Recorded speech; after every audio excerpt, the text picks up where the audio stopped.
पाठ असावा लागतो महाराज बरं का.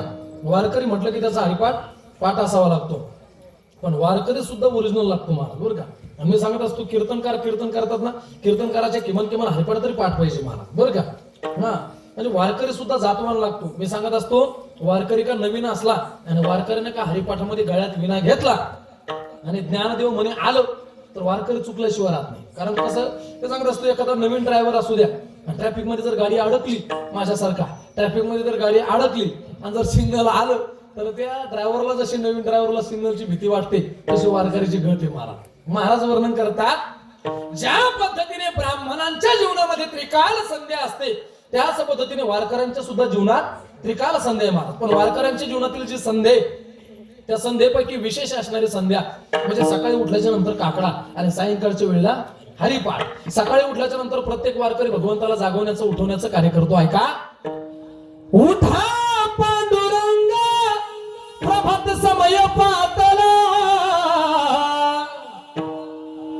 वैष्णवांचा मेळा गरुडा पायी दाटला. सकाळी उठल्याच्या नंतर नित्यनेमाने काकडा आणि सायंकाळच्या वेळेला नित्यनेमाने हरिपाठ ही वारकऱ्यांच्या जीवनातील संध्या आहे महाराज बरं का. ही वारकऱ्यांच्या जीवनातील संध्या. आता आपण सर्वजण हरिपाठ करतो, हरिपाठ सर्वांच्या पाठांतरातले महाराज. मी तुम्हाला सोपा प्रश्न विचारतो, मला एक सांगा, हरिपाठामध्ये हरी हा शब्द किती वेळेस आलेला आहे महाराज? बरोबर 108 वेळेस आलेला आहे बरं का. बरोबर आहे महाराज.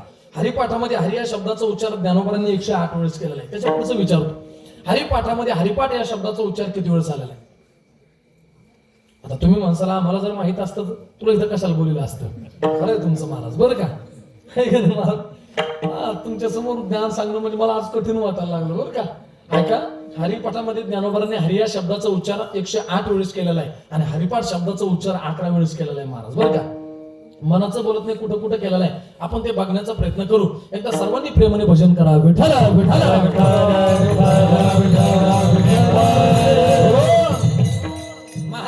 करतात. ज्ञानोबांनी त्या ठिकाणी हरिपाठ शब्दाचा उच्चार 11 वेळेस केलेला. हरिपाठ ग्रंथ फक्त 27 अभंगाचा आहे बाबा बरं का. हरिपाठ ग्रंथ फक्त 27 अभंगाचा. तुम्ही म्हणसाल असं कसं? पहिला जो अभंग आहे सुंदर ते ध्यान, हा ध्यानाचा अभंग आहे, तुकोबारांचा अभंग आहे. आणि मला असं वाटतं देवाची द्वारी ते सर्व सुख गोडी फक्त 27 अभंग आहे. सर्व सुख गोडी या अभंगाच्या नंतरचे जे अभंग आहे ते गुरु परंपरेचे अभंग आहे महाराज. देवाची द्वारी ते सर्व सुख गोडीपर्यंत फक्त 27 अभंग आणि या 27 अभंगामध्ये ज्ञानोबांनी फक्त आणि फक्त मला असं वाटतं 11 वेळेस हरिपाठ या शब्दाचा उच्चार केलेला आहे बरं का. कुठं कुठं केलेला आहे? सर्वांच्या पाठी मारा, सर्वांनी बोला माझ्यासोबत बरं का. काही अडचण नाही. एखाद्या वेळेस राहिले तर सांगू शकता, घालीन लोटांगण मोकळ पटांगण, काही अडचण नाही बरं का. ऐका, पहिल्या विभागणीमध्ये हरिपाठ सर्वांच्या पाठी, सर्वांनी मोजा. पहिल्या विभागणीमध्ये देवाची द्वारी ते विष्णून जपलं. हा मला असं वाटतं फक्त 1 वेळेस आलेला आहे बरं का. कुठं आलेला आहे? त्रिगुणासार निर्गुण हे सार, सारा सार विचार हरिपाठ पहिल्या विभागणीमध्ये फक्त 1 वेळेस आलेला आहे. दुसऱ्या विभागणीमध्ये सुद्धा ज्ञानोबांनी हरिपाठ या शब्दाचा उच्चार 5 वेळेस केलेला आहे महाराज बरं का. मला असं वाटतं त्रिवेणी संगमी ते हरिवंश पुराण फक्त 5 वेळेस. नित्य सत्यमित हरिपाठ ज्याशी कळी काळ त्याशी न पाहे दृष्टी ज्ञानदेवा चित्ती हरिपाठी नेमा मागली या जन्मा मुक्त झालो. सिद्धी बुद्धी धर्म हरिपाठी आले प्रपंच निवाले साधू संगे हरिपाठ कीर्ती मुखे जरी गाय पवित्रची होय देह त्याचा मनोमार्गी गेला तो तेथेची मुकला हरिपाठी स्थिरावला तोची धन्य. किती वेळ झालं महाराज? 6 वेळेस झालं बरोबर.